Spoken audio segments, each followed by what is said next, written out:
My wife's company president's son looked down on her, not knowing I was from a major business partner. He told her, "There's no work for someone as incompetent as you. So go home." That's when I immediately called her company and said, "I'm canceling the contract. And I'm shutting your company down."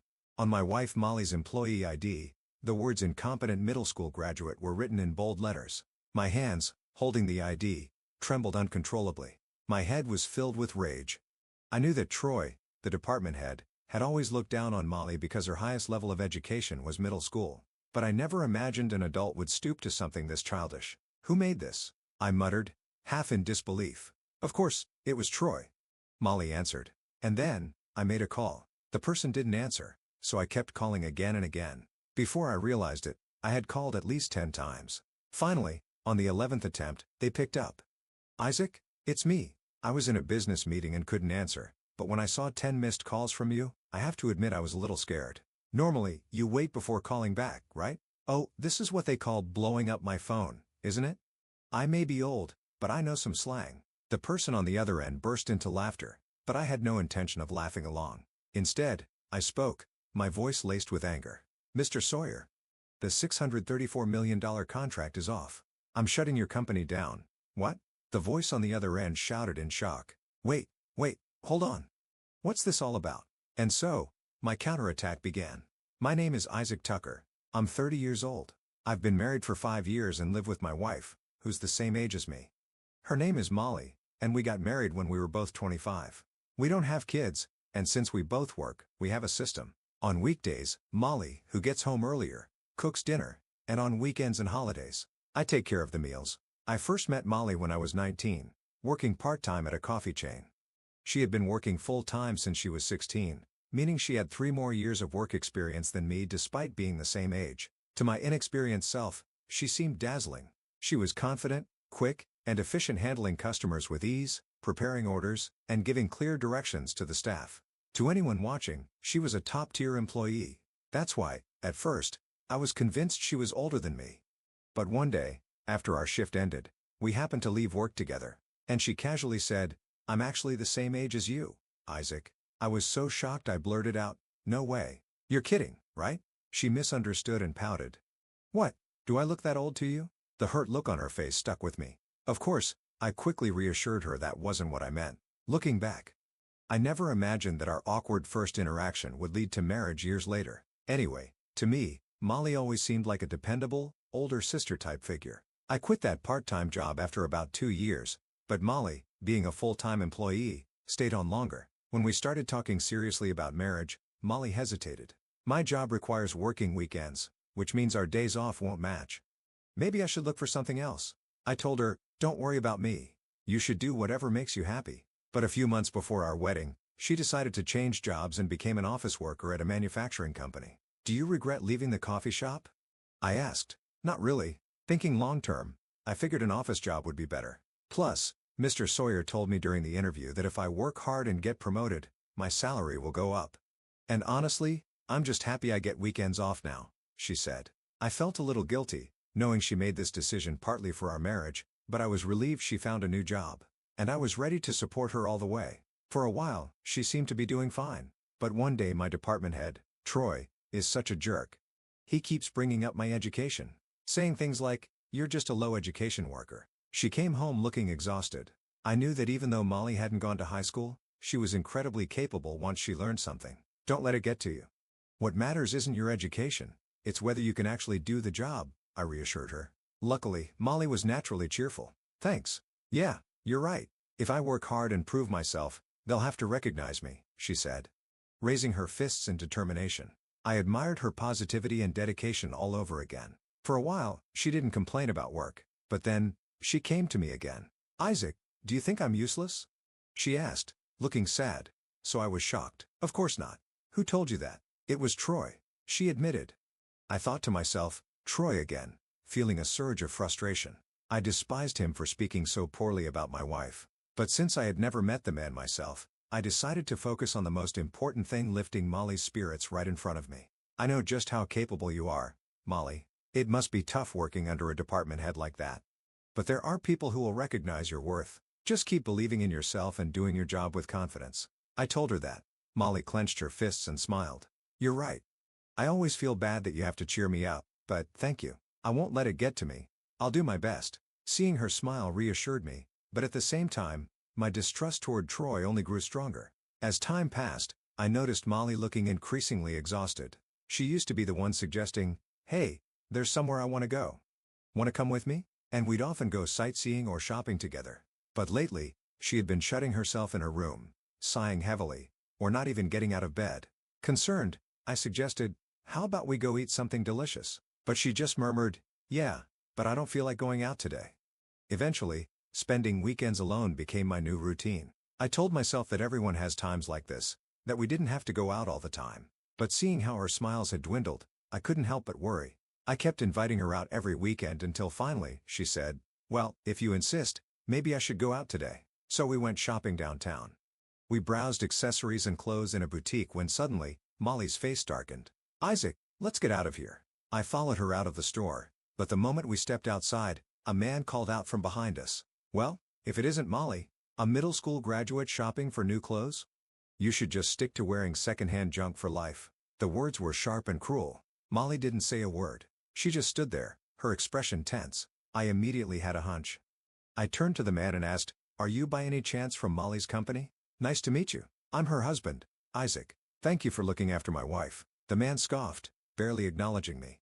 Then he turned back to Molly and sneered, "Damn, you sure bagged yourself a fine husband for a middle school graduate." His rude attitude, insulting right in front of me, made me so angry that I wanted to grab him by the collar. But I held back and forced a bright, fake smile as I deliberately responded with words I didn't mean, saying, "Oh, I'm flattered. I wouldn't say I'm impressive at all.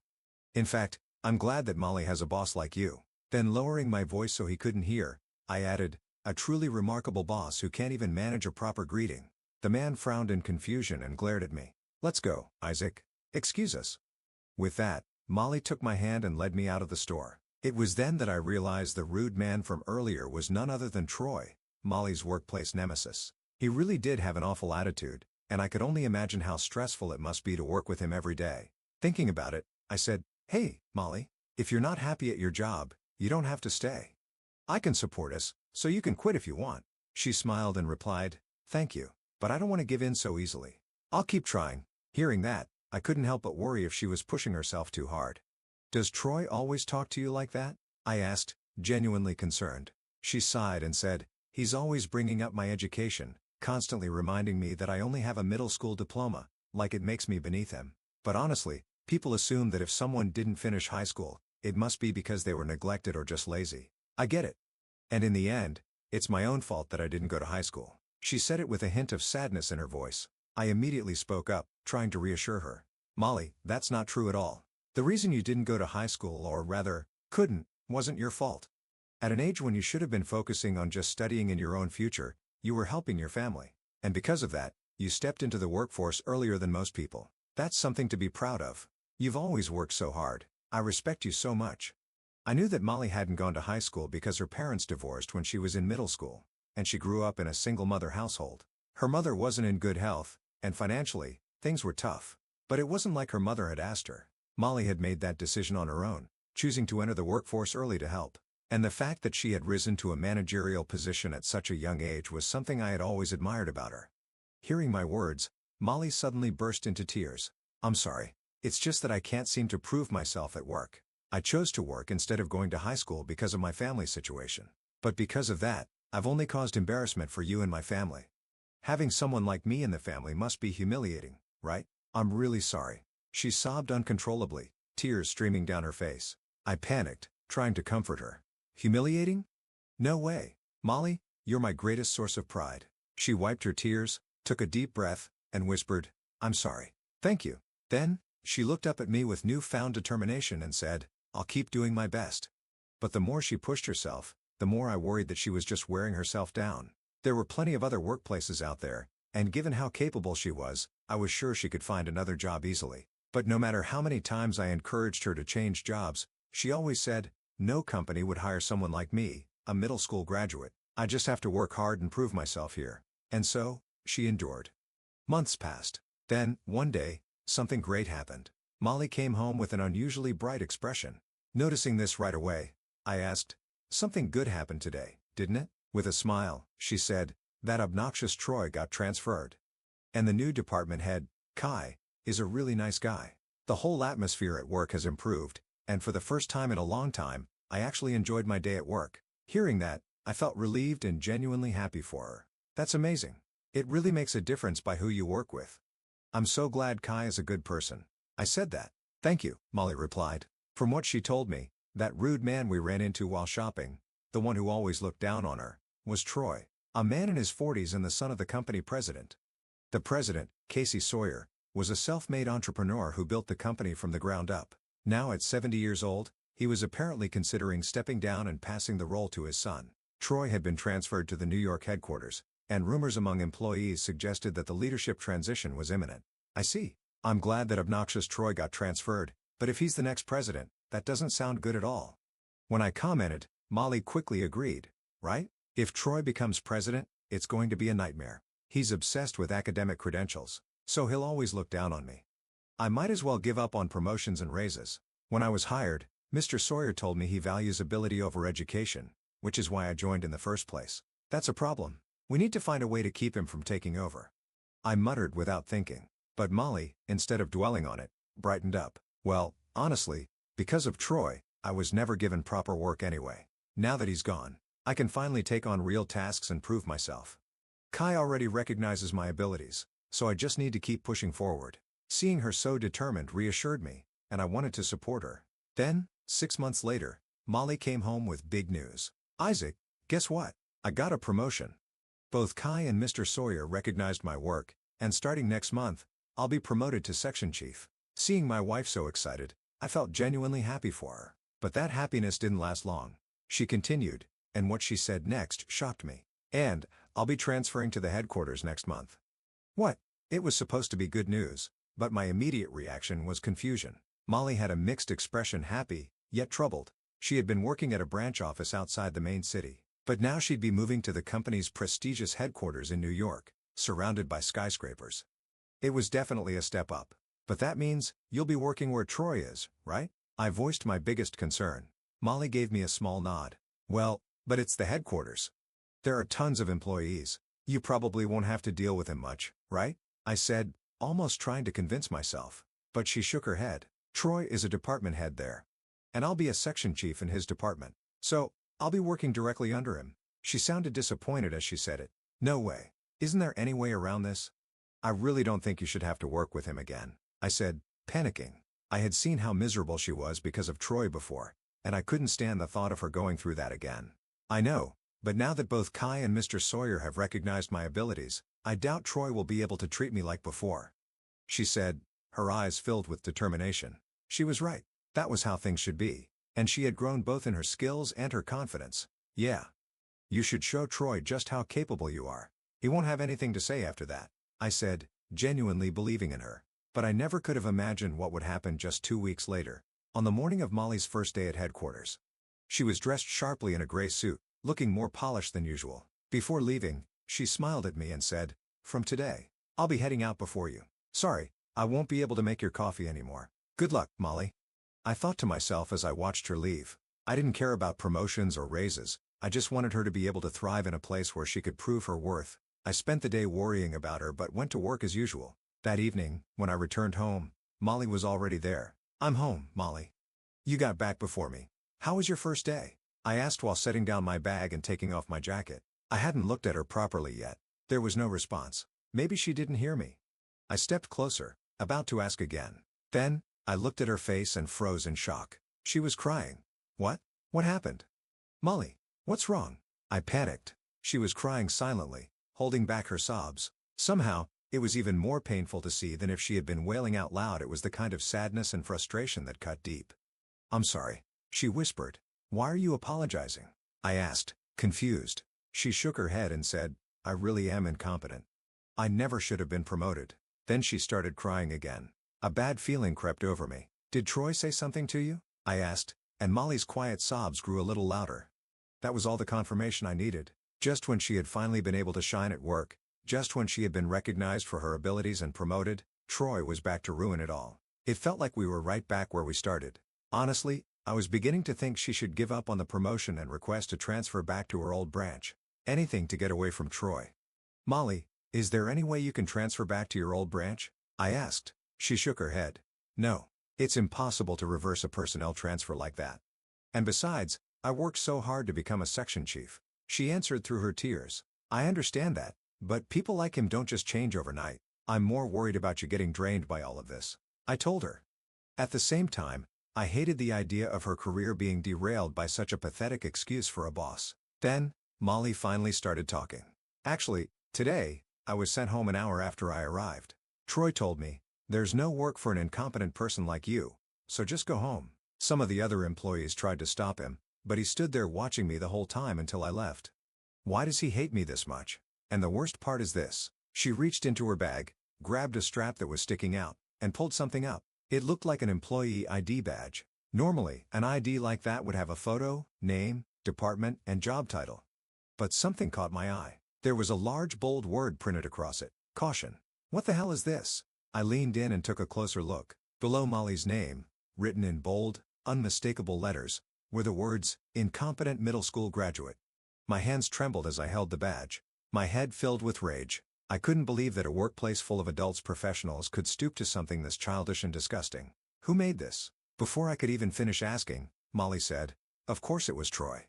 Of course it was. There was no one else in that office petty and cruel enough to pull something like this. Molly had earned her promotion fair and square. But Troy didn't even care to acknowledge her skills. He was still hung up on her education. Still using it to humiliate her. This wasn't just bullying. It was beyond pathetic. This is blatant workplace harassment. There's no way he's getting away with this, I said, and Molly nodded weakly. Yeah.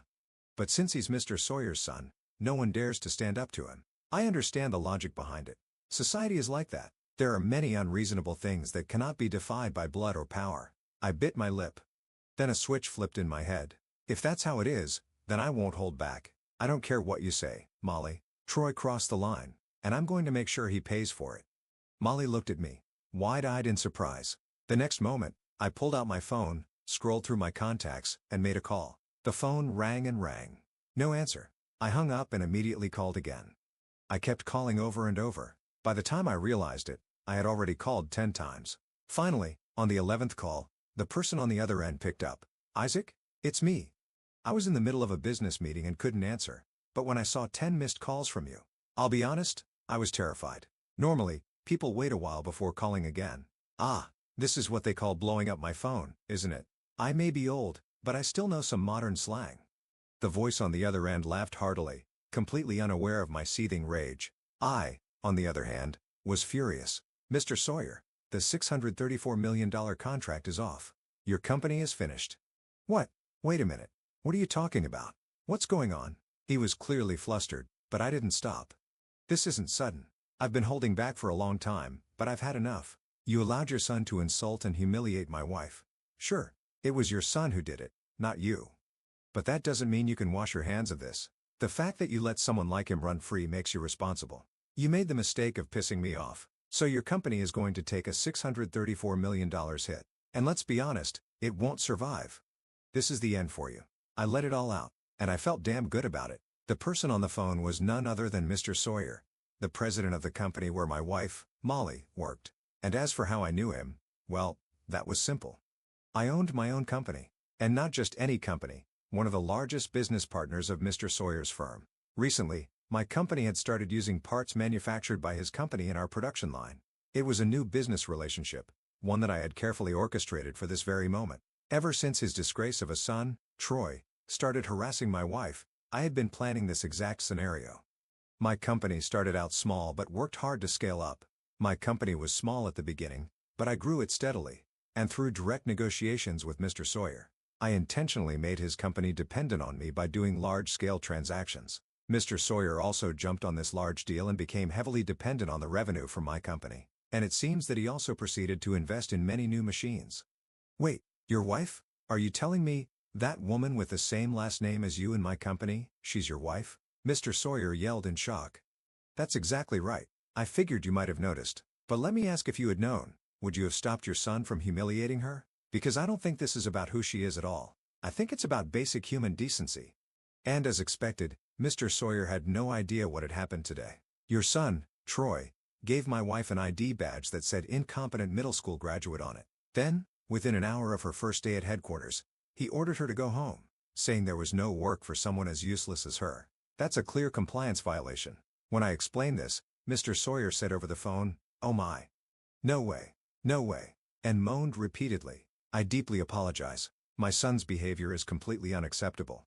Please, forgive me. Just please don't cancel the contract. We've already increased expenditures expecting the revenue from this deal. If you pull out now, my company will collapse." Mr. Sawyer was desperate. But frankly, I didn't give a damn. Troy had humiliated her, degraded her, and reduced her to tears. That was unforgivable. And letting it happen. Raising someone like that and planning to hand over a company to him made Mr. Sawyer just as guilty in my eyes. "I'll do anything. Anything. Just please don't destroy us. I beg you, Isaac. Please." Mr. Sawyer was pleading now, practically groveling.